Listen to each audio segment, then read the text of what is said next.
Bagaimana menghadapi memanasnya situasi antara Israel dan Iran? Kita terhubung dengan analis Timur Tengah M. Naji.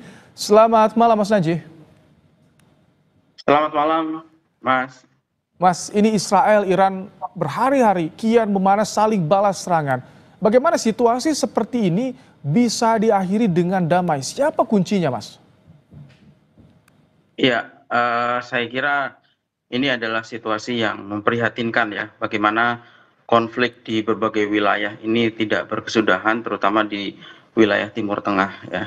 Jadi saya kira hal yang perlu direvitalisasi kembali adalah tata kelola atau sistem tata kelola internasional ya.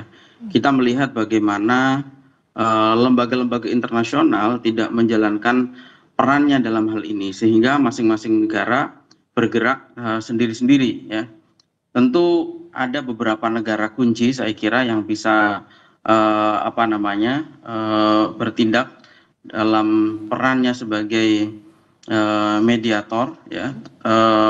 Misalnya di pihak Iran ada Rusia, kemudian China begitu, kemudian di pihak Israel ini adalah ada negara-negara Eropa dan Amerika. Jadi kita sangat berharap bahwa Amerika, Eropa memainkan kuncinya dalam hal ini agar bisa bersikap secara rasional dan kemudian tidak membenarkan apapun yang dilakukan oleh Israel begitu ya. Oke. Tapi bagaimana dengan pernyataan dari Iran yang bilang ini negosiasi dengan Barat soal nuklir sudah tidak rasional dengan adanya agresi oleh Israel? Apakah ini artinya akan sulit untuk diakhiri, Mas Naji?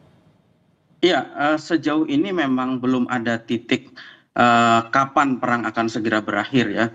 Meskipun segala upaya harus dilakukan untuk menyelesaikan perang ini ya. Saya kira memang gencatan senjata harus segera dilakukan dan persoalan harus dibawa ke dalam meja diplomatik ya gitu, sehingga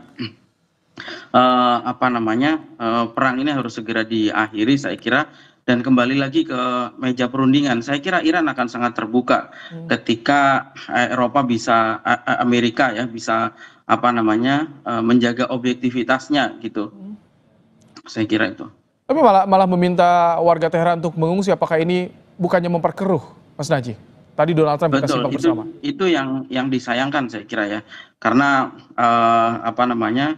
statement-statement yang ada tidak menunjukkan sikap yang objektif, tetapi justru terlihat yang muncul dari Amerika adalah terlihat membenarkan apapun kejahatan yang dilakukan oleh Israel.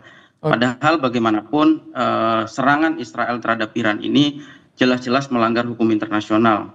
Dan saya kira dunia internasional sudah menyampaikan kecamannya terhadap serangan Israel ini gitu. Karena ini jelas akan berdampak sangat luas gitu. Nah, dampaknya apa? Dampak yang bisa dirasakan terutama untuk Indonesia nih, Mas Naji?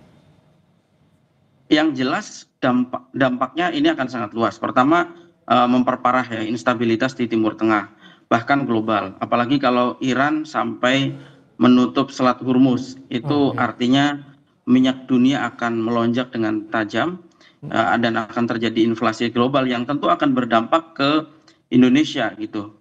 Eskalasi perang juga mungkin akan semakin meluas ketika ini tidak dihentikan ya. Mungkin akan semakin banyak aktor yang terlibat di dalam peperangan ini.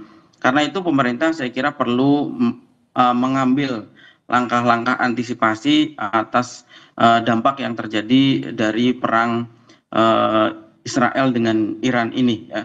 Dari mulai kenaikan harga minyak ini yang sudah bisa kita lihat pada saat ini, karena 20% suplai minyak dunia itu melewati Selat Hormuz ini ya. Lalu kemudian juga bagaimana kita bisa memainkan Indonesia bisa memainkan peran diplomasi untuk menghentikan konflik ini, karena dampaknya bisa kemana-mana ya. Tentu ketika minyak dunia akan naik, tentu subsidi juga akan naik, akan semakin membebani anggaran, dan kemudian juga mata rantai pasok pangan juga akan ikut terdampak, dan itu akan membuat harga pangan semakin tinggi, kemudian inflasi akan semakin merata gitu. Saya kira itu adalah hal-hal yang harus diantisipasi oleh pemerintah Indonesia dalam hal ini. Peran Tentu, diplomatisnya seperti apa Mas Naji? Apakah bisa ada pendekatan langsung pada Teheran atau melalui forum tingkat tinggi?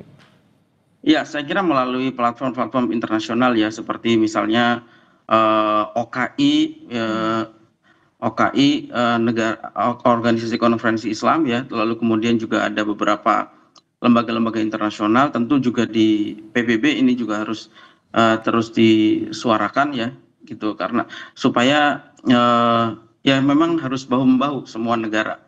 Jadi kita melihat bahwa perang ini kan sebetulnya sudah melibatkan banyak negara ya. Misalnya dan dulu agak bisa direm ketika Suriah masih menjadi sekutu Iran misalnya ya. Tetapi transisi politik di Suriah saat ini itu memudahkan Israel untuk menyerang Iran.